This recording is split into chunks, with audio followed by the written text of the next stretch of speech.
Hello everyone. आज हम बात करेंगे ऑर्बिटल सेलुलाइटिस के बारे में। लेकिन इससे पहले आपको पता होना चाहिए कि सेलुलाइटिस क्या होता है। हमारी बॉडी के किसी भी पार्ट में अगर स्किन में पैथोजन के द्वारा इन्फेक्शन या इन्फ्लामेशन हो रहा है तो उसी को सेलुलाइटिस कहते हैं। जिसमें हमें क्या देखने को मिलेगा, हमें पेन देखने को मिलेगा, रेडनेस देखने को मिलेगा, स्वेलिंग देखने को मिलेगी और टेंडरनेस भी देखने को मिलता है। क्योंकि यहाँ पे ऑर्बिटल कंटेंट इन्वॉल्व है, इसलिए इसको ऑर्बिटल सेलुलाइटिस कहते हैं। और ऑर्बिटल कंटेंट में तुम्हारा क्या आएगा, ऑक्यूलर मसल और तुम्हारा फैट जो ऑर्बिट में प्रेजेंट है वो इन्वॉल्व होता है।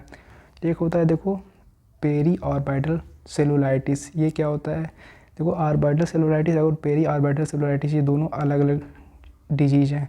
इनको समझने के लिए सबसे पहले आपको समझना पड़ेगा कि ऑर्बिटल सेप्टम क्या होता है।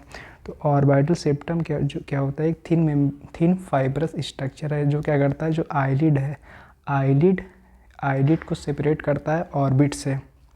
अगर इन्फेक्शन जो है ऑर्बिटल सेप्टम के बाहर प्रेजेंट है तो उसको क्या कहेंगे, उसको पेरी ऑर्बिटल या फिर प्री सेप्टल सेलुलाइटिस कहते हैं। और वहीं पे अगर इन्फेक्शन जो है ऑर्बिटल सेप्टम के पीछे प्रेजेंट है तो उसको क्या कहते हैं, ऑर्बिटल सेलुलाइटिस या फिर पोस्ट ऑर्बिटल सेलुलाइटिस भी कहते हैं। तो ऑर्बिटल सेप्टम देखो तुम्हारा जो पेरी ऑस्टियम होता है, पेरी ऑस्टियम का ही एक्सटेंशन होता है जो क्या करता है, लीड को ऑर्बिट से सेपरेट करता है। और इस ऑर्बिट में तुम्हारा क्या है, आई ग्लोब प्रेजेंट है। आई बाल तुम्हारा कहाँ, ऑर्बिट में ही तो प्रेजेंट है। इसीलिए देखो जो इन्फेक्शन का जो लोकेशन देखो दिखाया गया, ये देखो ये पेरी ऑस्टियम तुम्हारा और इसी का एक्सटेंशन है ये ऑर्बिटल सेप्टम। अगर इन्फेक्शन इसके आगे प्रेजेंट है, मतलब आईलिड इन्वॉल्व है बस, तो उसको क्या कहेंगे, उसको प्री सेप्टल सेलुलाइटिस या फिर पेरी ऑर्बिटल सेलुलाइटिस भी कहते हैं। वहीं पे अगर ऑर्बिटल सेप्टम के पीछे इन्फेक्शन प्रेजेंट है तो उसको क्या कहेंगे, उसको पोस्ट ऑर्बिटल सेलुलाइटिस या फिर इसी को ऑर्बिटल सेलुलाइटिस भी कहते हैं। तो ये तुम्हारा ऑर्बिटल सेप्टम है, ये क्या काम करता है, ये तुम्हारा मैकेनिकल बैरियर का काम करता है। तो इन्फेक्शन को जो है ऑर्बिट में जाने से रोकता है, इसलिए जो है प्री सेप्टल सेलुलाइटिस उतना डेंजरस नहीं होता। लेकिन अगर किसी वजह से जो है ऑर्बिटल सेप्टम एब्सेंट है या फिर डैमेज हो गया तो इन्फेक्शन जो है ऑर्बिट में इंटर कर सकता है, जिसकी वजह से ऑर्बिटल सेलुलाइटिस हो सकता है। जो कि मोस्ट कॉमनली तो ऑर्बिटल सेप्टम मैक्सिमली प्रेजेंट ही होता है। तो इन्फेक्शन जो है दूसरी वजहों से हमारे ऑर्बिट में इंटर करता है, क्योंकि जो मीडियल वॉल होता है, मीडियल वॉल ऑर्बिट की जो होती है वो बहुत थिन होती है, उसी को लैमिना पेपरेशिया कहते हैं या फिर इथमॉइड बोन से बनी होती है। अगर कभी किसी पर्सन को इथमॉइडाइटिस है, मतलब पैरानेजल साइनस, तुम्हारा इथमॉइड साइनस इन्वॉल्व हो, उसमें इन्फेक्शन है, तो अगर लैमिना पेपरेशिया एब्सेंट है तो वहाँ से इन्फेक्शन जो ऑर्बिट में जा सकता है और फिर तुम्हारा ऑर्बिटल सेलुलाइटिस होने का बहुत ज़्यादा खतरा रहता है।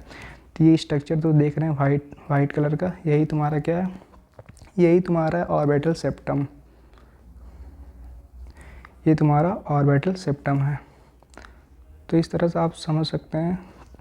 और पेरी ऑर्बिटल सेलुलाइटिस और ऑर्बिटल सेलुलाइटिस में अंतर तो देखो, क्योंकि ऑर्बिटल सेप्टम के बाहर बस आईलिड इन्वॉल्व है, इसलिए तुम्हारा मोस्टली जो पेरी ऑर्बिटल सेलुलाइटिस होता है उसमें तुम्हारा बस आईलिड में स्वेलिंग इन्फ्लामेशन देखने को मिलता है। लेकिन जो तुम्हारा ऑर्बिटल सेलुलाइटिस होता है उसमें तुम्हारा ऑर्बिट के अंदर का स्ट्रक्चर इन्वॉल्व है, तुम्हारा ऑक्यूलर मसल फैट इन्वॉल्व है, इसलिए इसमें जो है लिड इडमा बहुत ज़्यादा देखने को मिलता है और ये बहुत दूर तक भी एक्सटेंशन दूर तक देखने को मिलता है। जबकि ये बस जो प्री सेप्टल सेलुलाइटिस ये बस लीड तक लोकेटेड होता है, लेकिन ये दूर तक फैला होता है जो ऑर्बिटल सेलुलाइटिस होता है। अगर तुम्हारा देखो ऑर्बिटल सेप्टम के द्वारा ही डिवाइड करता है ऑर्बिटल कैविटी को दो पार्ट में, सेप्टम के आगे का प्री सेप्टल पार्ट, अगर वहाँ पे इन्फेक्शन हुआ तो पेरी ऑर्बिटल सेलुलाइटिस या फिर प्री सेप्टल सेलुलाइटिस कहेंगे।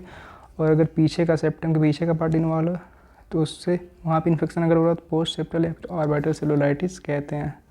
इस तरह से अंतर कर सकते हो। बाकी तुम्हारा डिफिनीशन में यही दिया है कि ये एक्यूट इन्फेक्शन है, इसमें ऑर्बिट इन्वॉल्व होता है ऑर्बिटल सेप्टम के पीछे के पार्ट, लेकिन इसमें ग्लोब जो आई ग्लोब है या फिर कहें आई बाल है वो इन्वॉल्व नहीं होता है, केवल सॉफ्ट टिश्यू इन्वॉल्व होते हैं जो ऑर्बिट में प्रेजेंट है।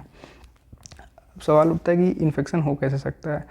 तो इन्फेक्शन देखो तीन तरह से हो सकता है, एक तो एक्सोजीनियस से हो सकता है, एक तो अगर उसकी नेबरिंग जो आई बाल के ऑर्बिट के नेबरिंग स्ट्रक्चर है वहाँ पे इन्फेक्शन है तो हो सकता है, और तीसरा एंडोजीनियस के द्वारा हो सकता है। तो एक्सोजीनियस में कैसे हो सकता है, अगर किसी पर्सन को पेनिट्रेटिंग इंजरी हुई और जो फॉरेन बॉडी है वो ऑर्बिट में जाके प्रेजेंट है, मतलब वहाँ से निकाला नहीं गया, तो फिर कुछ दिन बाद जो है, तो फिर फॉरेन बॉडी प्रेजेंट है तो जाहिर सी बात है बैक्टीरियल ग्रोथ हो सकती है, वहाँ पे इन्फेक्शन फैल सकता है, तो उससे ऑर्बिटल सेलुलाइटिस का खतरा है। बाकी कभी कभी क्या होता है, जो डायक्रायोसिस्टेक्टमी या फिर ऑर्बिटोटमी की जब सर्जरी की जाती है, अगर पोस्ट ऑपरेटिव मेजर सही से नहीं ध्यान से लिए गए तो फिर क्या हो सकता है, इन्फेक्शन फैलने का खतरा हो सकता है, क्योंकि सर्जरी के दौरान में भी जो पैथोजन है वो इंटर कर सकता है ऑर्बिट में।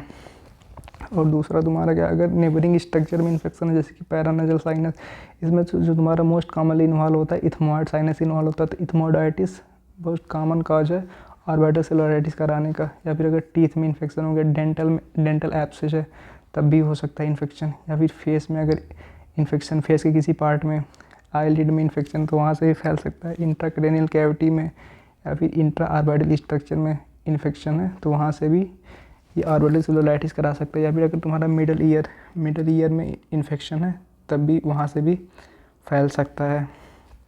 और तो तीसरा क्या कहा जाए, तुम्हारा एंडोजीनियस इन्फेक्शन, इसमें तुम्हारे ब्रेस्ट में अगर एब्सेस है, पस बना है, तो वहाँ से भी और वो मेटास्टैटिक इन्फेक्शन है तो बहुत ज़्यादा चांस है कि वहाँ से इन्फेक्शन जो है ब्लड के द्वारा जा सकता है। और अगर थ्रोम्बोफ्लेबाइटिस का या फिर सेप्टिसीमिया है तब भी इन्फेक्शन जो है फैलने का खतरा है ऑर्बिटल सेलुलाइटिस कराने का।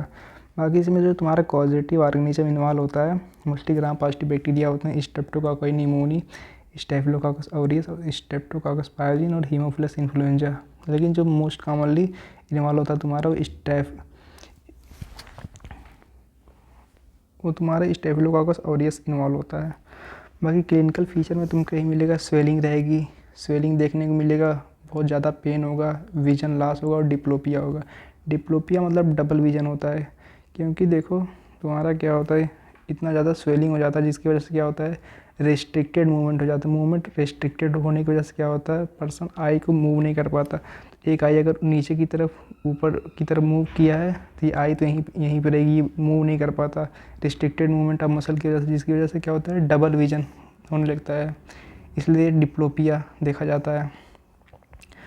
बाकी साइन में तुम्हारा क्या देखने को मिलेगा, कीमोसिस ऑफ कंजक्टाइवा देखने को मिलेगा। कीमोसिस क्या है, इन्फ्लामेशन है कंजक्टाइवा की। कंजक्टाइवा जो लाइनिंग करता है आई की सरफेस पे और लिड की सरफेस पे।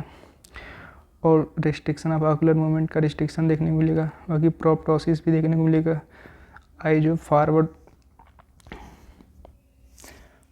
डिस्प्लेसमेंट, आई बाल का फॉरवर्ड डिस्प्लेसमेंट देखने को मिलता है। ये जो आई बाल है ये हमें आगे की तरफ देखने को मिलती है, उसी को क्या कहते हैं, प्रोप्टोसिस कहते हैं। तो ये भी प्रेजेंट होगा। बाकी इरिथमा भी प्रेजेंट होगा। इरिथमा क्या है, रेडनेस है, इंक्रीज ब्लड सप्लाई, उस एरिया में ब्लड सप्लाई इंक्रीज होने की वजह से इरिथमा, फिर हमें रेडनिंग देखने को मिलती है।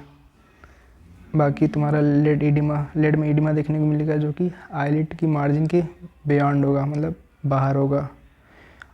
और देखो तुम्हारा जो प्रीसेप्टर सोलाइटिस है उसमें बस लीड में इडिमा देखने को मिलता था, लेकिन लीड के बाहर पे अगर इडिमा प्रेजेंट है इसका मतलब वो तुम्हारा क्या है, ऑर्बिटल सेलुलाइटिस हो सकता है।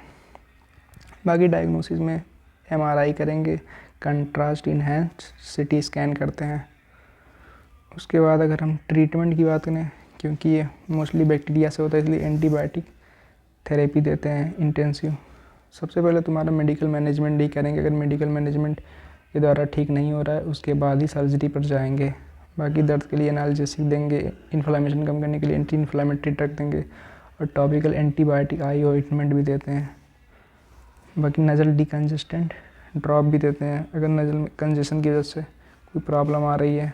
और तुम्हारा सर्जिकल इंटरवेंशन की ज़रूरत कब पड़ती है, अगर जो है एंटीबायोटिक के लिए एंटीबायोटिक देने के बावजूद भी कोई चेंजेस हमें देखने को नहीं मिल रहा है, या फिर विजन लॉस, धीरे धीरे विजन कम होती जा रही है, या फिर जो इन्फेक्शन और ज़्यादा बढ़ रहा है, ऑर्बिटल और पेरी ऑर्बिटल अगर एब्सेस देखने को मिल रहा है, सब पेरी ऑस्टियल एब्सेस देखने को मिल रहा है, तब हम सर्जरी की ज़रूरत है, क्योंकि ये एक मेडिकल इमरजेंसी कंडीशन है। क्योंकि अगर सर्जरी नहीं की गई तो इन्फेक्शन और ज़्यादा फैल सकता है और तुम्हारा कैवर्नस साइनस भी इन्वॉल्व हो जाएगा, तो कैवर्नस साइनस थ्रोम्बोसिस हो सकता है।